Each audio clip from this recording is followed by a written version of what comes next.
So another important thing is poo picking and whether to do poo picking.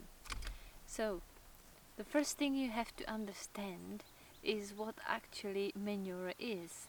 So grasses have evolved with grazing animals, and what grazing animals do is that they take the grass and basically compost it inside their bellies and then shed it back to the grass. So it's a cycle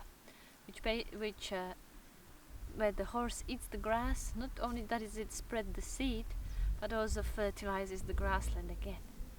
And where the problem has come is when we have managed the horses in a way that has stopped the natural grazing pattern, in which horses and other grazing animals would move away from their dung, from their poo, because nobody likes to eat nearby their poo, and that's natural because they know about the parasite cycle. Because we had to keep the animals in the same area, because we have settled ourselves, we have decided that the best thing for the health of the animals, for our horses, is going to be to poo-pick. So remove the poo from the pasture, and then that will remove the effect of parasites. Now, that does help. However, what it also does is that it removes the fertility of the pasture.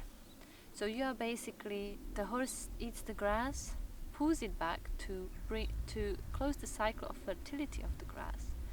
And when you remove it, you just keep removing the fertility until the grass cannot grow to its full potential, because there is not enough nutrients, not enough fertility in the soil.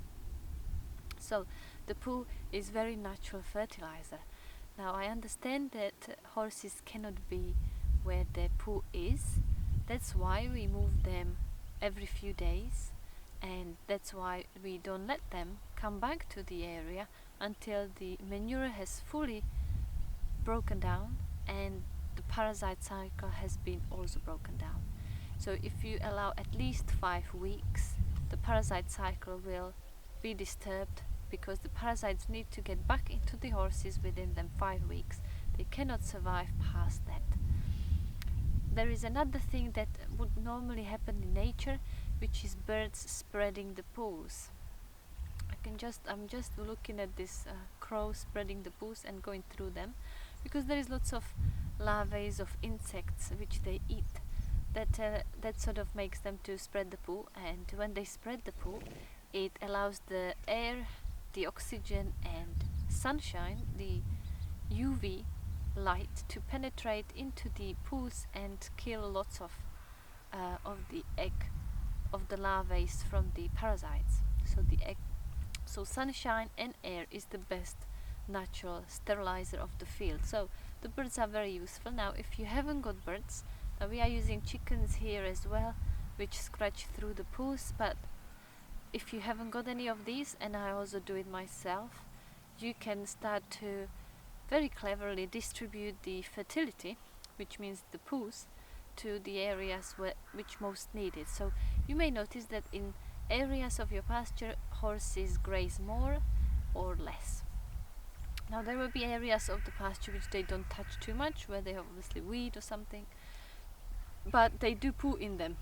So what I do is that I take the poos from those areas which obviously don't need the nutrients, and I place them into these areas where they have grazed quite a lot, which means that those areas actually need the nutrients. So I'm distributing the fertility evenly, which will then over the years create this pasture evenly tall and nutrient dense.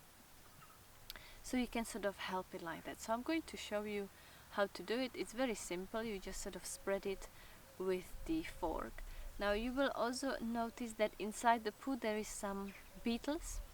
It is ideal if you leave the beetles, so leave the poo a couple of days and then spread it afterwards, because the beetles are quite important for the ecosystem, because they also bury some of the manure. They eat through the manure, bury it, which then places the fertility further down in the soil. Plus they make tiny little holes into the soil which allow the water to penetrate deeper down in the soil. So they are improving the the water penetration into the soil. So let me show you how to do it.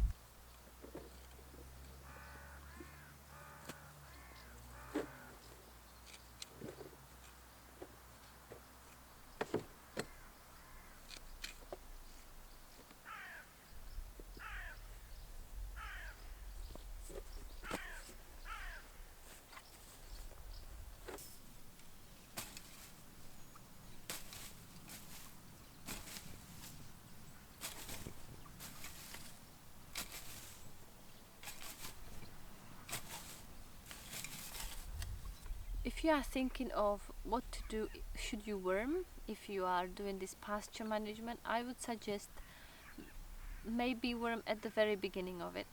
If your horse has a very high worm burden.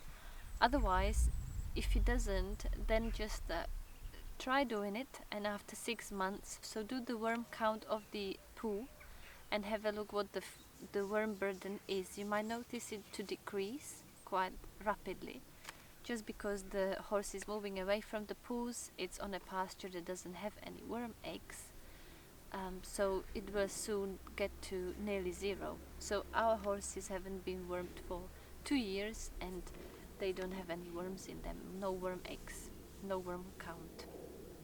So it's a very good system. So when you are starting, just based on what your horse is like, if it has a very high worm burden, you could worm at the beginning of the system, and then after 6 months check the worm count in its poos, and then after a year check it, and if it's fine, then just check it on a yearly basis. But it's going to be fine probably from then on.